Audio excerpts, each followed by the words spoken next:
Breaking news చూస్తున్నాం. Andhra Pradesh assembly అభ్యర్థుల జాబితాని BJP అధిష్టానం ప్రకటించింది. 10 మంది అభ్యర్థులతో కూడిన జాబితాను తాజాగా రిలీజ్ చేసింది. విష్ణుకుమార్ రాజు, కామినేని శ్రీనివాసరావు, సుజనా చౌదరి, ఆదినారాయణ రెడ్డి, సత్యకుమార్ వంటి వారికి సీట్లు దక్కాయి.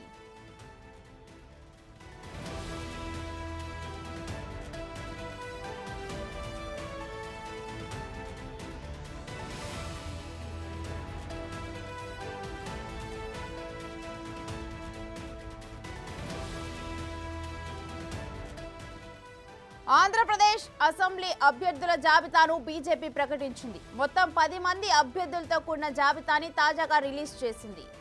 ఇక ఇందులో ఆదోని నుంచి పివి పార్థసారథి చోటు దక్కించుకున్నారు. ఇక అదేవిధంగా విష్ణుకుమార్ రాజు చోటు దక్కించుకున్నారు. ధర్మవరం నుంచి సత్యకుమార్ చోటు దక్కించుకోవడం జరిగింది. ఇక విజయవాడ వెస్ట్ నుంచి సుజనా చౌదరి చోటు దక్కించుకున్నారు.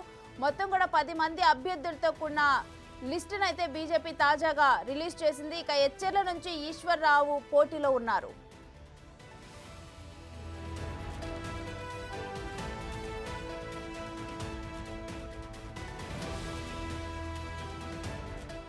ఇక ఇదే అంశానికి సంబంధించి మరింత సమాచారం మా ప్రతినిధి శివ అందిస్తారు. శివ, లిస్ట్ మీద డీటెయిల్స్ ఏంటి? శ్రీ మొత్తం మీద చూసుకుంటే బీజేపీ కొద్దిసేపు క్రితమే 10 మంది బీజేపీ అభ్యర్థులకు సంబంధించి ఎమ్మెల్యే అభ్యర్థుల జాబితా విడుదల చేసింది.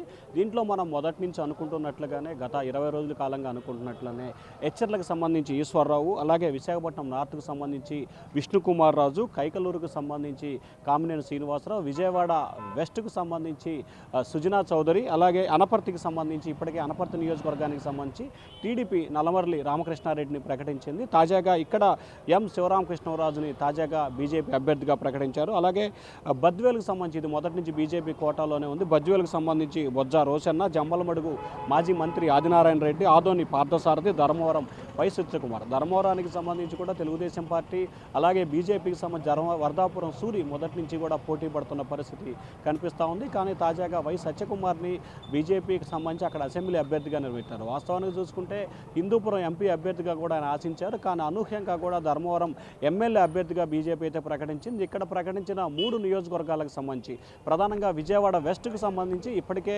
భారతీయ జనతా పార్టీకి టికెట్ కేటాయించింది. అయితే అక్కడ జనసేనకు సంబంధించి పోతిన మహేష్ గత 20 రోజుల కాలంగా ప్రతిరోజు కూడా ఆందోళన చేస్తున్న పరిస్థితి కనిపిస్తూ ఉంది. ఈరోజు మధ్యాహ్నం జనసేన అధినేత పవన్ కళ్యాణ్తో కూడా పోతిన మహేష్ భేటీ అయ్యారు. మరొక వైపు తెలుగుదేశం పార్టీకి సంబంధించి బుద్దా వెంకన్న, జలీల్ ఖాన్ కూడా పశ్చిమ నియోజకవర్గానికి సంబంధించి టికెట్ ఆశిస్తున్నారు. కానీ అనూహ్యంగా ఆ సీటు బీజేపీకి వెళ్ళడంతో ఇప్పుడు పోతిన మహేష్కి సంబంధించి రాజకీయ భవిష్యత్తు ఏ విధంగా ఉండబోతుందనే ఉత్కంఠ అయితే కొనసాగుతుంది. అలాగే ఈరోజు ప్రకటించిన 10 మంది జాబితాలకు సంబంధించి అరకు వ్యాలీకి సంబంధించి తెలుగుదేశం పార్టీ ఇప్పటికే అభ్యర్థిని ప్రకటించారు. అనపర్తికి సంబంధించి కూడా తెలుగుదేశం పార్టీ అభ్యర్థిని ప్రకటించారు. ఏదైతే 2 నియోజకవర్గాలకు సంబంధించి టీడీపీ అభ్యర్థుల్ని మార్చాల్సిన పరిస్థితి కనిపిస్తూ ఉంది. మరి ఆ 2 నియోజకవర్గాల అభ్యర్థులకు సంబంధించి టీడీపీ ఏ విధంగా బుజ్జగించబోతా ఉంది, ఎటువంటి ప్రయత్నాలు చేస్తూ ఉంది అనే ఉత్కంఠ అయితే కొనసాగుతూ ఉంది.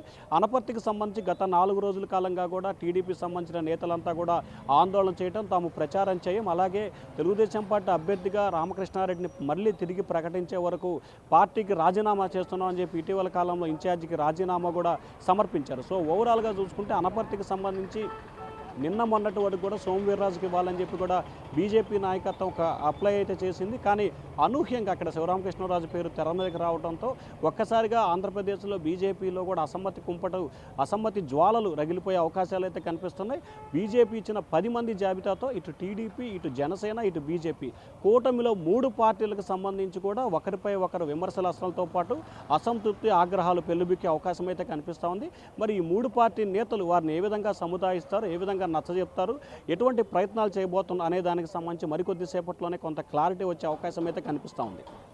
అయితే శివ, ఇప్పుడు ప్రకటించిన స్థానాలు ఈ 10 స్థానాల్లో కూడా ఆశావాహులు ఉన్నారు. ఇప్పుడు విజయవాడ వెస్ట్లో చూసినా కానీ రీసెంట్గా సుజనా చౌదరి పేరు అనేది తెర మీదకి రావటం జరిగింది. సో ఇలా అనుకోని వారికి కూడా సీట్లు దక్కాయి. ముందు నుంచి దానికోసం వర్క్ చేసుకున్న వాళ్ళకు కూడా ఆశావాహులు వాళ్ళు అలానే మిగిలిపోయారు. సో వారికి సంబంధించి ఎటువంటి బుజ్జగింపులు ఉండనున్నాయి?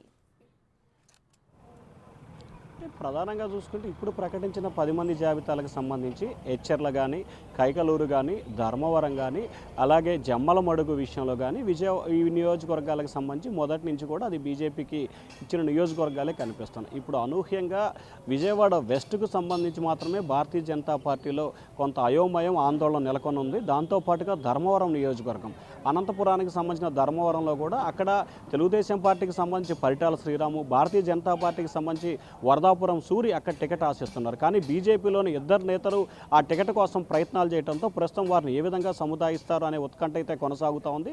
అలాగే విజయవాడకు సంబంధించి అనూహ్యంగా కూడా సుజనా చౌదరి పేరు గత 3-4 రోజులుగా తెర మీదకి రావడం జరిగింది. ఆయన నిన్న మీడియాతో మాట్లాడుతూ కూడా నేను మీడియా ద్వారా విన్నాను, తనకు టికెట్ వస్తుందా లేదో తెలియదు, వస్తే కనుక ఖచ్చితంగా పార్టీ ఆదేశం ప్రకారం పోటీ చేస్తానని చెప్పి ఆయన అయితే ఒక ప్రకటన చేసిన పరిస్థితి కనిపిస్తుంది. సో ఓవరాల్గా చూసుకుంటే 10 నియోజకవర్గాలకు సంబంధించి భారతీయ జనతా పార్టీ అభ్యర్థులను అయితే ప్రకటించింది. ఇప్పుడు తెలుగుదేశం పార్టీకి సంబంధించి అరకు, అనపర్తి నియోజకవర్గాలకు సంబంధించిన అభ్యర్థుల్ని మార్పులు చేర్పులు చేయాలి. భారతీయ జనతా పార్టీకి సంబంధించి కూడా ధర్మవరం నేతల్ని బుజ్జగించే ప్రయత్నం చేయాలి. అలాగే ఇటు జనసేనకు సంబంధించి విజయవాడ పశ్చిమ నియోజకవర్గానికి సంబంధించిన పోతున మహేష్ని వీరు కూడా బుజ్జగించే ప్రయత్నం చేయాలి. సో ఒక పార్టీ ప్రకటించిన 10 మంది అభ్యర్థుల జాబితాకు సంబంధించి 4 నియోజకవర్గాల్లో కొంత అసంతృప్తులు, ఆగ్రహాలు పెళ్లిబిక్కే అవకాశం కనిపిస్తూ ఉంది. సో ఈ 3 పార్టీ నేతలు ఏ విధంగా దీన్ని సముదాయిస్తారు అనే దానికి సంబంధించి మరికొన్ని గంటల్లోనే క్లారిటీ వచ్చే అవకాశాలు అయితే కనిపిస్తూ ఉన్నాయి. అయితే ఆయా నియోజకవర్గాల్లో అక్కడ ఉన్న ఇతరుల వర్గాల వారికి సపోర్ట్ ఇచ్చే అవకాశం ఉందా శివ? మరి ఖచ్చితంగా పార్టీకి సంబంధించిన ఒక నిర్ణయం తీసుకున్నప్పుడు మిగిలిన నాయకులు కూడా వారికి సహకారం అందించాలి, వారికి మద్దతు కూడా తెలపాలి. సో మద్దతు తెలపబోతే పార్టీకి సంబంధించి వారిపై కూడా చర్యలు తీసుకునే అవకాశం కనిపిస్తుంది. ఇప్పటికే తెలుగుదేశం పార్టీకి సంబంధించి చాలా వరకు బుజ్జగింపులు నచ్చజెప్పే ప్రయత్నాలు కూడా చేసిన పరిస్థితి ఉంది. జనసేనకు సంబంధించి బుజ్జగింపులు ప్రయత్నాలు చేస్తున్నప్పటికీ నిన్న పవన్ కళ్యాణ్ కూడా ఒక స్టేట్మెంట్ ఇవ్వడం జరిగింది. అధ్యక్షుడు అందరు అభిప్రాయాలు తీసుకొని అభ్యర్థులు ప్రకటన చేస్తున్నారు, అధ్యక్షుడికి వ్యతిరేకంగా మాట్లాడితే కఠినంగా క్రమశిక్షణ చర్యలు తీసుకుంటామని చెప్పి వారు కూడా హెచ్చరికలు జారీ చేశారు. ఇక భారతీయ జనతా పార్టీకి సంబంధించి నిన్న జరిగిన పదాధికారుల సమావేశంలో 4 కీలకమైన వ్యక్తులు జీవీఎల్ నరసింహారావు కానీ, సత్యకుమారు, విష్ణువర్ధన్ రెడ్డి, సోమవీర్రాజు 4 కూడా సమావేశానికి డుమ్మా కొట్టారు. ఈరోజు సత్యకుమారు, విష్ణువర్ధన్ రెడ్డి ఇరువురు నేతలు కూడా బీజేపీ అధ్యక్షురాలు పురంధేశ్వరితో భేటీ కావడం జరిగింది. భేటీ అయిన తర్వాత వారు పూర్తి స్థాయిలో కూడా పార్టీ అధిష్టానం, పార్టీ నిర్ణయానికే తాము కట్టుబడి ఉంటాం, అందరూ టికెట్లు ఆశిస్తారు, ఆశించినంత మాత్రం అందరికీ రావాలని లేదనేది వారైతే అభిప్రాయంగా చెప్పిన పరిస్థితి కనిపించింది. సో ఓవరాల్గా చూసుకుంటే అన్ని పార్టీలు అసంతృప్తి, ఆగ్రహాలు అయితే పెళ్ళుబిక్కుతున్నాయి. మరి వీటిని ఏ రకంగా కంట్రోల్ చేస్తారు, ఏ విధంగా నచ్చజెప్పబోతున్నారు అనేది మాత్రం ప్రస్తుతం $1,000,000 ప్రశ్నగా మిగిలిపోయింది. Right, thank you Shiva.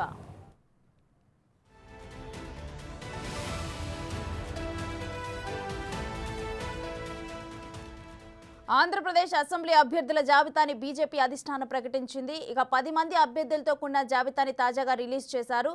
అయితే దీంట్లో కూడా ఊహించిన వారందరికీ స్థానాలు, అంటే ఆయా స్థానాల్లో ఊహించిన వారికి దక్కాయి. కాకపోతే ఇటు విజయవాడ వెస్ట్ నుంచి సుజనా చౌదరి అనూహ్యంగా కూడా ఒక 3 రోజుల నుంచి తన పేరు తెర మీదకి రావటం అనేది జరిగింది. ఇక అనుకున్న ప్రకారమే సుజనా చౌదరికి కూడా సీటు కేటాయించడం జరిగింది. మరొకటి చూస్తే కనుక ధర్మవరం, అక్కడ కూడా అనూహ్యంగా అభ్యర్థి పేరు తెర మీదకి రావటం, అదేవిధంగా ఆయనకు చోటు దక్కటం అనేది జరిగింది. అయితే ఇక మొత్తం కూడా 10 మందితో కూడిన లిస్ట్ని అయితే బీజేపీ ఇవాళ ప్రకటించడం అనేది జరిగింది. ఇక దీంట్లో విష్ణుకుమార్ రాజు, కామినేని శ్రీనివాసరావు, సుజనా చౌదరి, ఆదినారాయణ రెడ్డి, సత్యకుమార్ లాంటి వారికి అయితే సీట్లు దక్కాయి. అనుకున్న విధంగా ముందల ఏవైతే గెసెస్ ఉన్నాయో వారికే సీట్లు అనేవి కేటాయించడం జరిగింది. ఇక అనపర్తి నుంచి శివరామకృష్ణరాజు చోటు దక్కించుకున్నారు. జమ్మలమడుగు నుంచి అయితే ఆదినారాయణ రెడ్డి బరిలో దిగారు. ఇక మొత్తం కూడా 10 మందితో కూడిన లిస్ట్ను ఈరోజు బీజేపీ ప్రకటించడం అనేది జరిగింది.